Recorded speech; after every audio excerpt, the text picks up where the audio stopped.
আপনার স্বাস্থ্য ভালো রাখতে প্রতিদিন কমপক্ষে 30 মিনিট হাঁটুন অথবা অন্য কোনো রকমের শরীরচর্চা করুন।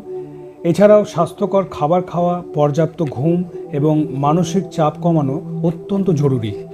নিজের স্বাস্থ্যের বিষয়ে গুরুত্ব দিন এবার থেকে, এবং আপনি যদি এখনও আমার ক্লাস জয়েন না করে থাকেন তাহলে অবশ্যই অন্তত একবার হলেও আমার হেলথের উপরে যে অনলাইন ক্লাস করানো হয় সেই ক্লাসে অবশ্যই জয়েন করবেন এবং যে ট্রেনিং এবং নির্দেশগুলো দেওয়া হবে সেই ট্রেনিং মেনে চলবেন এবং সুস্থ থাকবেন, সফল এবং আনন্দের জীবন উপভোগ করবেন, এই আশা আমি করছি।